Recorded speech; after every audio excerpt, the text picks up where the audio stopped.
we have two different kind of watercolor. It's like a tube or like a peel. The one that it's like tube is same as oil and acrylic. It's a small in size. Then you can add on this kind of palette. Everywhere you can place your watercolor, and for a long time you can use it. It's not same as acrylic. It's not even when it's dry like that. With the spray of water you can make it wet, and again fresh paint ready for start. Just with this kind of spray, we add the spray on top, make it fresh, and then we can use it. So there is no glue in this material. It's easy to clean. It's even if it's a stick somewhere, easily you can clean it by hot water. And the other good things about watercolor is so easy to use first, and if you know how to work with that, it's so easy to have it for plein air outside and have some quick sketch of everything, because it dries so fast, and you can have a small package with yourself with some main colors, primary colors, and do some quick sketch for yourself. And I'm going to I just add this paint, which is the tube one here, and it's for some years. I just refill this part and use it. But if you have like a panel, they come ready to use. They come like this small, most of them small or different size, actually medium size or a little bit larger, with 6, 12, 24, something like that colors.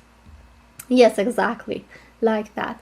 And they are so good as well. So they're ready to use. You don't need to use the tube, put all this color everywhere in different like of this place, but you need to have a palette to use. The best palette in watercolor is the ceramic palette or porcelain, but because it breaks so easily nowadays, most of the artists prefer to use this kind of plastic one. It's good, but if you work on ceramic or porcelain, you will feel the difference. And the other things that we need to know in this material is brushes. We have different kind of brush, same as oil and acrylic. We have flat brush, we have filbert, round brush, and pointy brush. So these are different kind of brush, and we have actually many more. I have just some shape. We have lots of different shape in watercolor brushes. This is the round and actually bigger size. This is round one, and it can be in different size, small, big, a little bit on a tip be pointy. It's good for the details.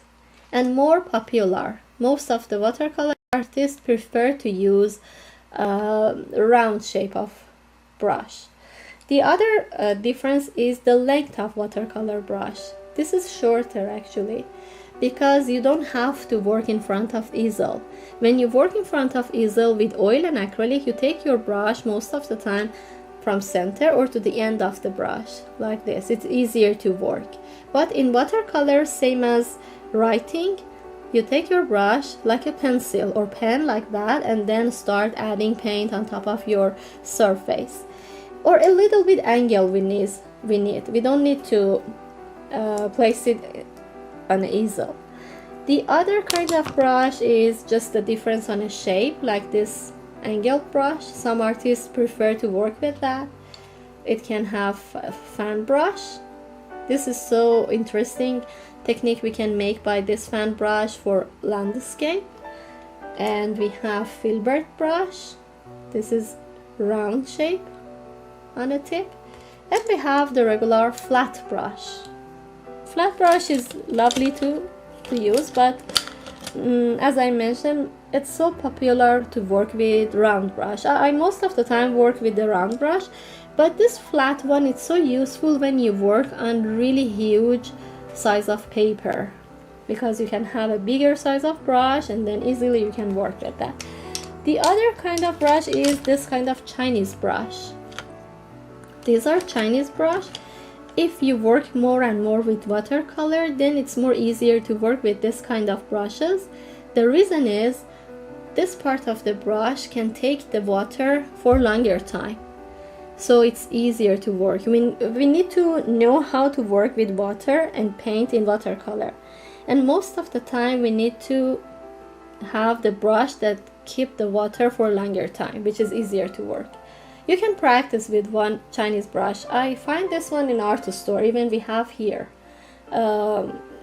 Actually, I live in Toronto. I don't know where you are living, but everywhere should be actually have that. All the art stores has this kind of brushes. Actually, this one, like, let me show you. I had one. It was, oh yeah, this one. It's the Raphael. It's just Raphael. It's the brand which is so famous, and the shape of this part of the brush is exactly same as the Chinese brush. So if you don't want, if it's hard for you to find those, you can go with this. This one is take the water on top a little bit for longer time. But you know that the brushes is a little bit expensive. It's not a cheap one. But I find, for example, this is a Princeton. Most of them are expensive. It's worth it to have at least one good brush. But I find this brush, the brand is Zen, Z-E-N. Depends on the quality that it has. It's so cheap. I think $5, any size, $5.99 or $5, like that. This is a really good price for the brush, and the quality is so good. So if you're interested for the cheaper brush and with the good quality, this is so good. The other things which is so important to know about, paper. So the paper in watercolor has some information. One is texture of the paper, the weight of paper, and how much cotton it has. We have 100% cotton paper, which is so good because can keep the water on top of the surface for longer time, so you can more relax with this kind of paper. We have 25%, 75, 50%, but most popular is 25% and 100%. And the other things is the texture that paper has: cold press, hot press, and rough. Cold press has a lovely texture on top. Hot press is so smooth and soft, and rough is heavy texture. I really recommend to work on different kind of paper, so then you can find which one is more lovely for you to work. I feel more comfortable with cold press, so I love this paper more.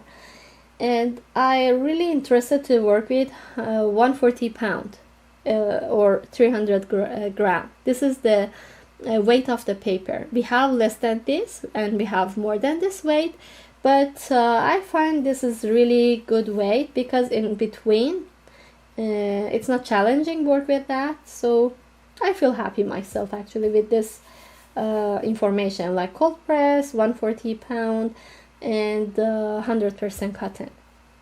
Now we can see the brand. Actually, we have many more brand in the paper, like Fabriano, Canson, Arches, Winsor Newton, Strathmore. We have a lot actually, and you can practice on most of them to find which one is good. I really love Arches. It's a little bit expensive, but I love this kind of paper. I work on the others as well, like Strathmore, Fabriano, and Winsor Newton. But if I compare, I feel more comfortable with that. We have a bigger size of paper, like one sheet, which is really huge size. You can have those, and then cut it in different size that you're interested. You can go with the block like that. The block is like this. All this paper are stick together, so you don't need to cut it and put on a surface and stick it with a paper tape. So just paint on it. On this part, with a knife, you can remove this paper after you finish your painting. So, or we have like a notebook. You can take out one sheet and with paper tape stick it to the surface like a board or something. because we work with water, the paper can bubble it or something. It's better if you want to have a straight paper, you need to stick it to the board. Okay, the model on a half. One pumpkin is on the right side with one leaves, and the other pumpkin, which is smaller, and the rest of the leaves on a left side. So it gives us a good idea to have the place that the bigger pumpkin is a start. So something like that. I prefer to make it a little bit bigger, so I start from here. A little bit more come into the left part. But if you like, you can divide it on the center. And again, the same happen for this part. If you see, I put my pencil here, I divide the paper in half, and this is exactly placed on the bottom part. The other leaf placed on the top part. So it gives me good idea to, here is nice for the top of my pumpkin. Draw another line. I recommend not to draw very dark because this is a nice and light colorful. It's transparent.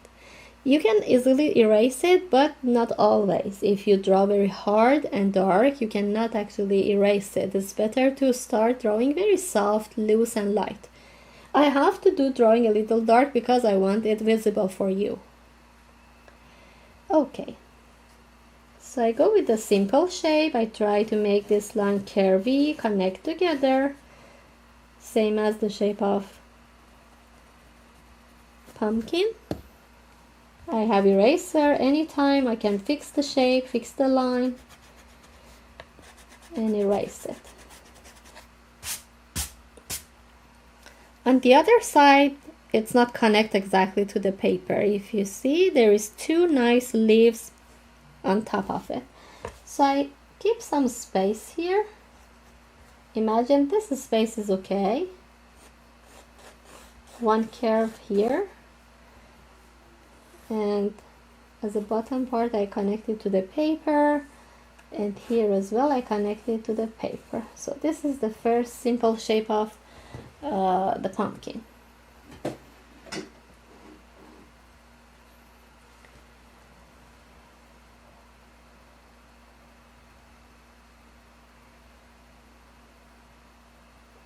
For more details, we'll do later. I'm just go with big shape of modeling first and then move on with the details.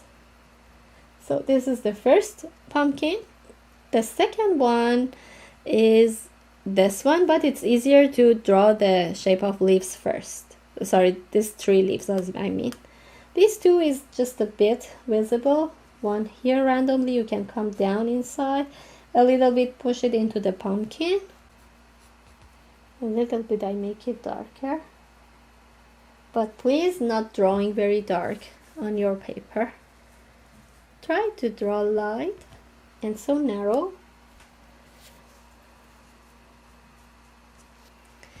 And don't be worried, in watercolor painting actually it doesn't need to be really perfect in paint. We can actually play, we don't need to be perfect in drawing.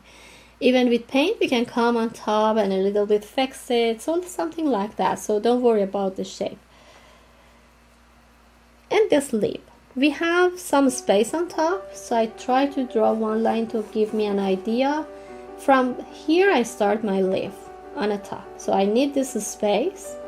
On the right side and the left side I want to keep some space as well. If I draw some line, I see that this is exactly on top of my pumpkin, so I continue to the top. This is the end of my leaf, and on the other side I think this space is okay, so I draw another line for here. Now I have the line which is show me the bigger actually the size of my leaf is like this. I can shape it easily. I'm not go with this bump. Now I just go with the simple line to connect and then draw that line later. One line here as a curve, a little bit straight line here. in general it look like a diamond shape. So one here, two here, and then again one simple line come close to the pumpkin, and even for here you can connect them together, that's fine. It looks like a diamond shape in general. Now I want to shape it more look like same as this leaf that I have. So I start with the top part. I'm going to draw one nice C curve, make it zigzaggy and bump, go up and down, come a little inside, bring it out to make it look like more pumpkin leaf. Like this, shape it, and then come inside more, straight a little bit, again come inside, make it C curve. It's not really pointy on tip, it's like that, divided in two parts. Then come down a little bit C curve, come inside, then come out. Please not connect it to the pumpkin because we need to draw this branch. You can leave it like that. Here we imagine that's the place of branch should be here.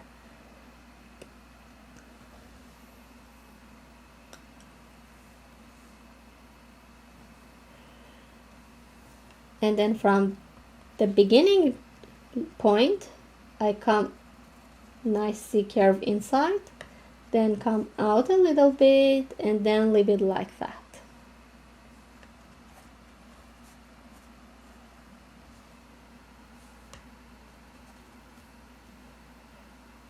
The rest of the leaf is not visible because it's under the branch and pumpkin. So that's enough like this. And then you can easily erase the straight line that you're not need anymore. I try to erase all these lines that I'm not needing them anymore. Those help me to shape my leaf easily.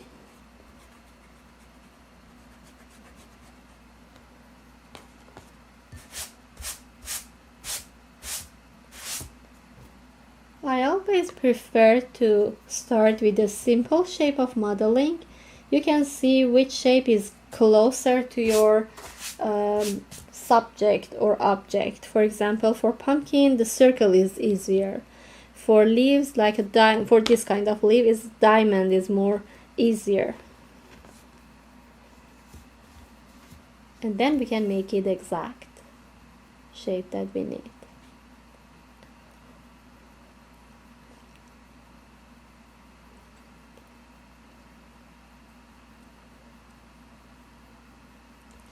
Okay, so I'm not adding this branch right now. I would like to move on to the left side and draw all these leaves and the pumpkin on top, then bring this branch on top. So move on here. If you see on top exactly, it's a place of my smaller pumpkin. The size is exactly equal the leaves, the leaf that I have here. So I try to shape it. Half of it, not exactly half of it, part of it, it's under the leaf. So if you like to let it be under the leaf, you can put a little bit be under leaf. If you want to show it more, you don't have to. You can bring it out. But I prefer to be like that. It's nice to hide it under the leaf. So imagine the circle start from here. Keep some part on the top as a background here, on the left here, and on the bottom here. It looks like a square I want to draw first, and then connect it easily together to make it look like a circle. This circle pass on my leaf.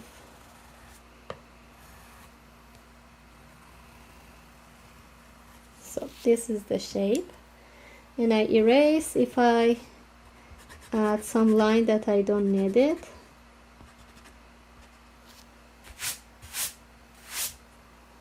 So that's enough like that. As a simple shape of my pumpkin.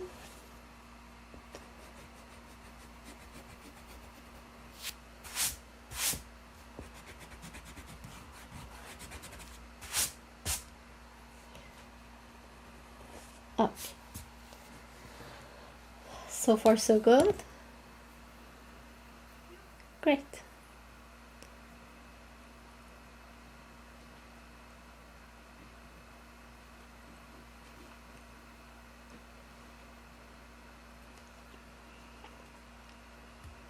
So after we finish the whole shape, it's easier to draw these details inside.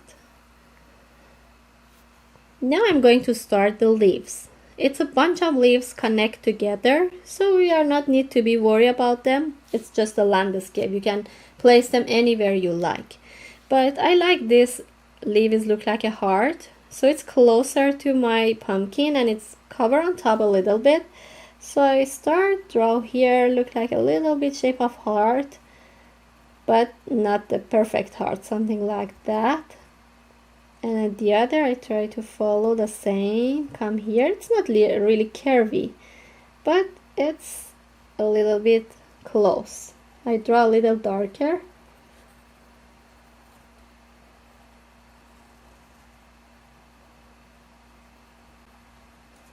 This is the shape.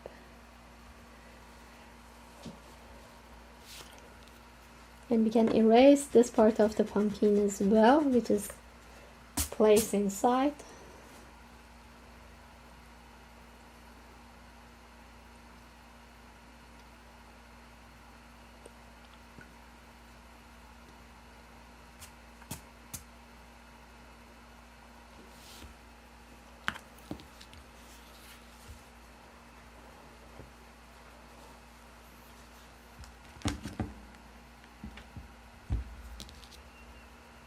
Now I draw first leaf here. It gives me an idea for the rest. This one is exactly connected to the heart leaf, and some part of it's hide under it. Even some hide on the other as well. So I can see a little bit. This is exactly look like a heart, but it's a little longer heart. So in simple shape, I imagine this is the center. I can draw one curve line here. It's easier. The shape of leaves is moved toward down with gentle C-curve. Draw this C-curve line. Now both sides we can place it. We can start from this side, come up, a little bit go further, and then imagine this is a full leaf. Then erase it later. So shape it like that. On the other side, we can come up, hide it under the smaller leaf that we have. Some part it's hide under this one, and then connect it to this.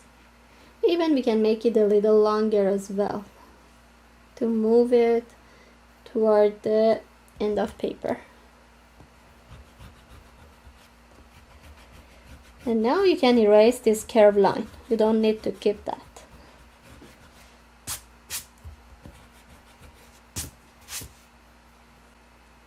This is a full leaf, so we don't need to hide it somewhere. We need to come on top of the other one.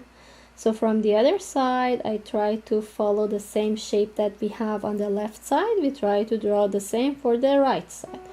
Come up, move into the middle leaf, a little bit shape it, come down, and then connect it to the tip. So start from here, move into the leaf, pass here, go a little bit further inside, a little nice C-curve, and then connect it like this. A little bit look like concave and convex. Then follow and then connect it to the tip. Now I erase this line of the middle leaf that I'm not needing that anymore. I don't need that anymore, so let me erase it. Now with this, idea that we have the lighter leaf which is here bending. One is on the back here, and then the other is a little bit move up, which is a little, half of it, it's hide on outside of the paper, so we can see half of it. But here is nice, it's like a tiny, it's like, I don't know how to say, it's like a pentagon. It looks like that, like 1 2 3 4 5, it looks like a pentagon, but it's hide under this shape of the leaf. So I just see here one side, I bring it high up and then curvy a little, make it pointy, come down a little bit, go there, and then connect it to this leaf. So the last leaf that we are going to do is this one, and then we add the branches. So the last is this one. It's like an oval shape, so I draw the oval shape first, just an oval like this. It's easier to do. Now with this nice oval, you can come a little bit from this part, come a little bit here, connect it, and then from this part connect as well. Now I erase the curvy part of the left side. It shows one side of the leaf bending the other side, so you can see inside and this part of that bending to the other side. So the part that it's bent, start from the top, you can come a little bit inside more, and then like that connect to this part, just like this shape. And when we add the dark color inside and the light color outside, it's more show that it's bending.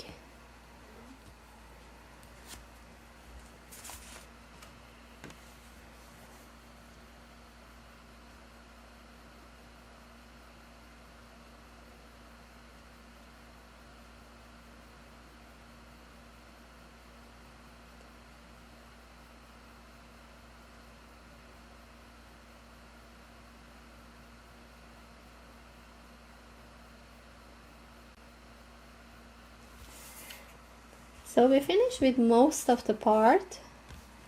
I try to add this line as a branch, the main branch here, and then one line here, in between here, and then here and there is a little bit line. We can make a little thickness for this line, but in some part, like here is a little narrow, and this part is a little thicker.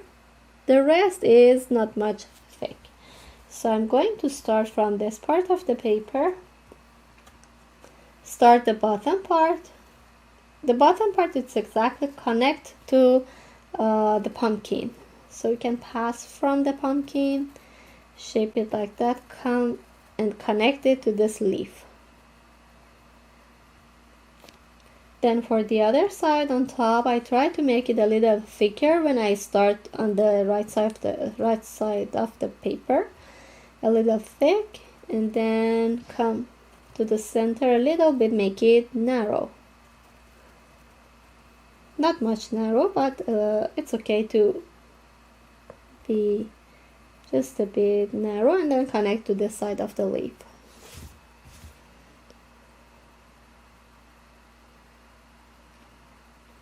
It shows that half of the branch is under this small shape of the leaf, which is look like a heart. So the rest is here. I imagine pass from this part, then connected these two leaves with this branch together like that.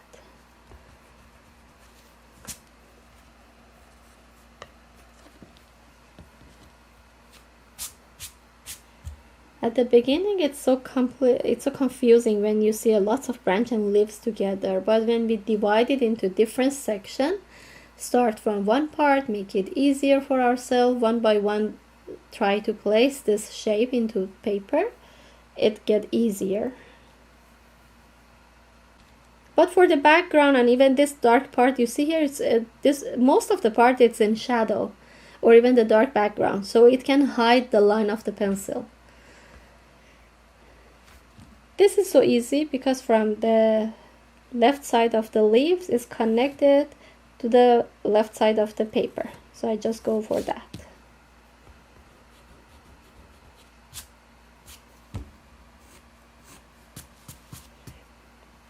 And the other is this one, which is in between two pumpkins. So I draw one here, start, pass from this, and then a little bit connect to the pumpkin, on top of the pumpkin actually, and then connect the other one.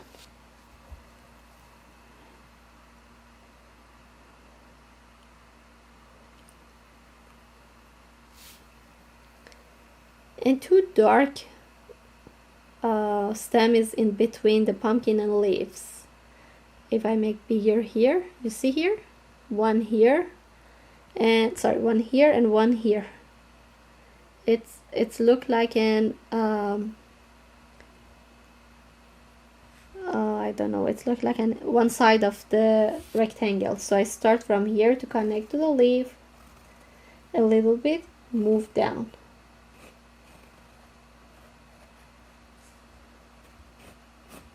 Maybe these are two different kind of stem, but the shape is look like that.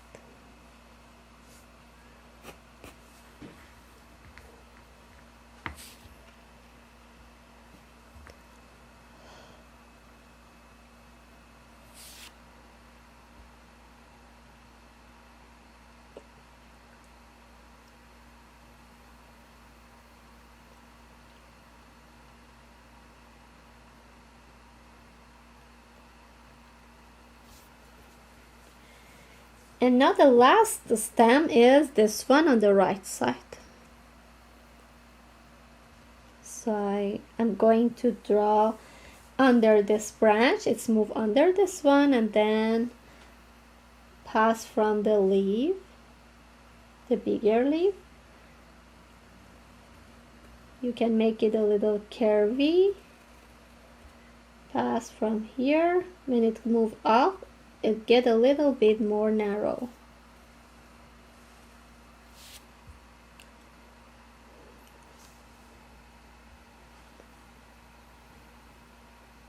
Actually, most of the time watercolor in drawing part takes more time than the paint that we add, because the paint is easily spread everywhere, so it cover everything. It's easier than drawing. But when we accurate in drawing, it's again help to add the paint more accurate. Okay, we finished with the whole shape drawing. We don't need to draw all these details on the leaves. We don't need that. We can make everything just by paint, even on top of the pumpkin. But I try to separate this part of the top of pumpkin here a little bit, the center one, and just a little light line to separate all these details around the shape of pumpkin, but not very dark, just a little mention about it. This part is important to draw, the center on top, the shape of the, I don't know what it's called on this part. So I choose here as a oval shape, simple oval shape, and then add one fixie curve here, like that.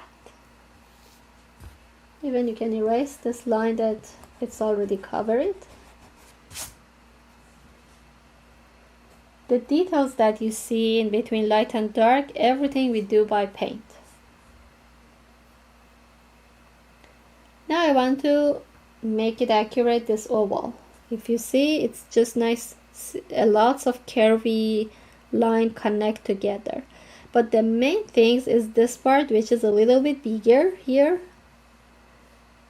So one curve here, one line here. I try very gently make it a little bit big and larger here in this part to separate one sticker on this way and the other is on the right side. I'm not adding very dark line. I don't need that dark line. 1 and 2 here.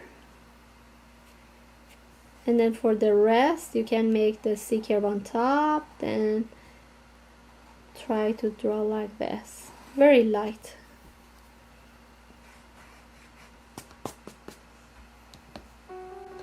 And then here, the top is smaller, then move to the center and come down, and here a little bit shorter, just connect this side.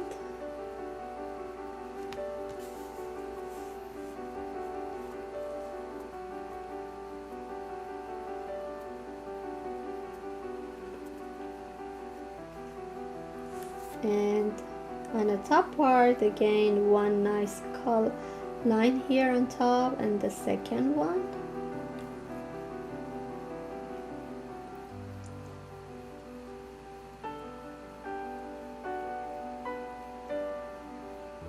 And the same happen for the other side. Here is nice narrow C curve. Then connect to the leaf actually, and one here connected this side, and one here connected the other side.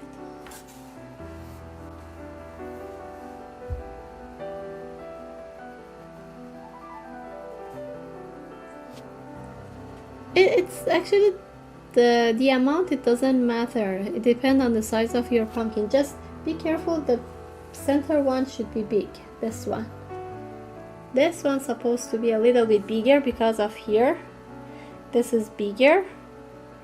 And then you can place 1, 2, 3 on this section, 1, 2, 3 on the other section, and you can see how many you can add the other side. But it's not visible, you see, we try to fade it, but supposed to be a little bit line in between.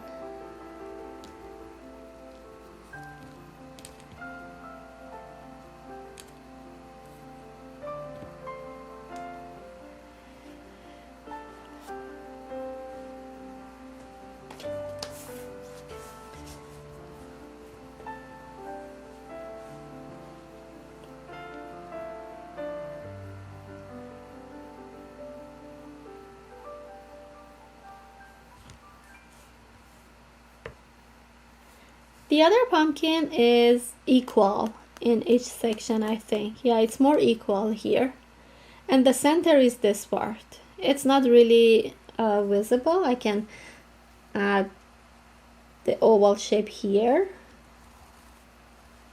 because the stem is passed on it. Just a little bit oval shape add here. And then from this shape, oval shape, we want to draw the C curve line. One here I'm going to add, one here I'm going to add. You see the bottom part is more space, and the top part less space we need to keep. And even here, when I add this tree line on this way of curve, like this way, for the one which is on the half of it under, the way is changed. The curve is change the position. Now it move this way.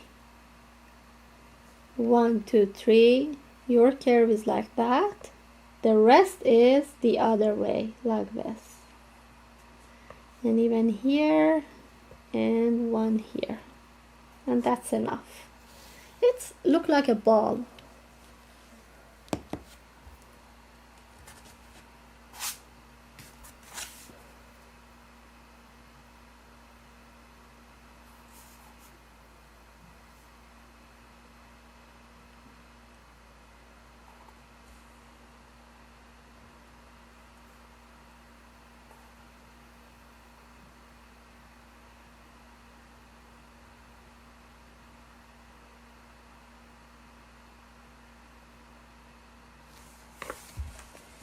So I can take a photo of tracing as well to send to you and the other friends.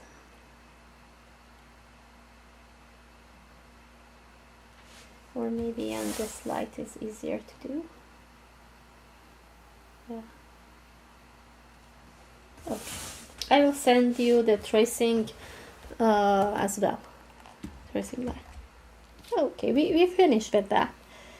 Now we can jump into the interesting part, which is paint. Yeah.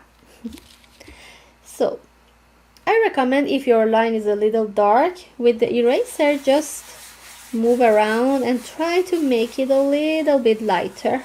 So gently, not erase all this line. We need to know about this. Where is place? But a little bit nice to have lighter tone. It's round brush, yes. And bring it a little drop of water into the palette. We need some drop of water in the palette. And then I'm going to start with the yellow. I can use yellow ochre. If you have yellow ochre, it's a good option to use that.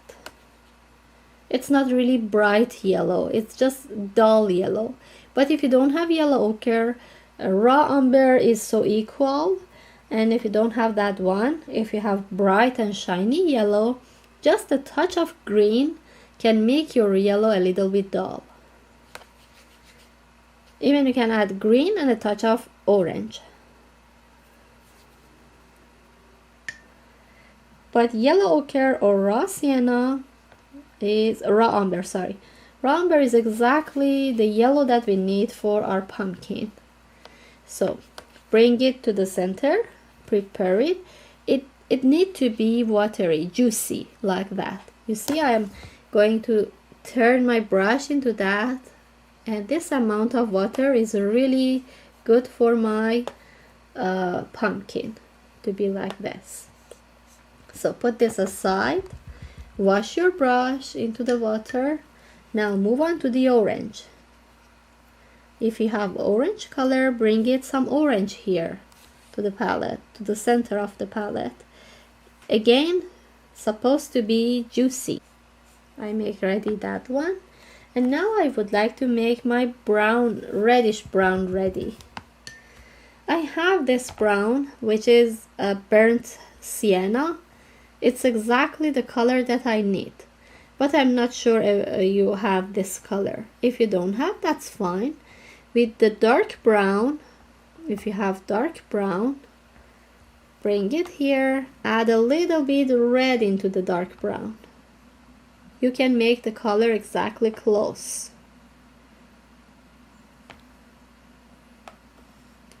So even if you don't have orange, that's fine too. Red and yellow mix together and give you orange.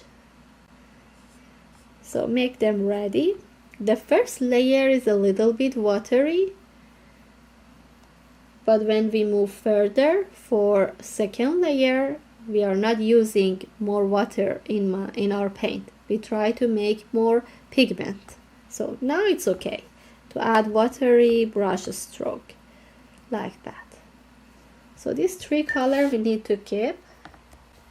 Please clean your brush very well. A little bit, always for watercolor, please have a napkin in your hand. One hand need the brush, the other need the napkin, because we always need to control the amount of water. So it's watery, your brush, a little bit touch the napkin. I want to make wet the surface of the pumpkin that I have, but not really wet, a little bit. So let this, I try to move this aside. You see this line is a little lighter, the rest is moved darker and darker. So I keep this part as a white of the paper and then move adding the dark color on top, on the bottom. So very gently touch this surface of the pumpkin with clean water. A little bit wet. The reason I make a little bit wet because I help the paper get a little bit wet, and then easier my paint can move on top and give me smooth surface and blending very well. So when you wet the top part, top of the pumpkin, just the pumpkin, not anywhere else.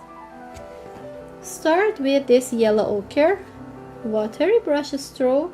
Start from the center of your pumpkin, like here, Move your brush everywhere. It's so light. This is the first layer, supposed to be very light. And then with the tip of brush, you can add a little tone in between the line. If your paper not much wet, it's move very gently. Just add a little bit yellow to the line that you draw in the center of your pumpkin.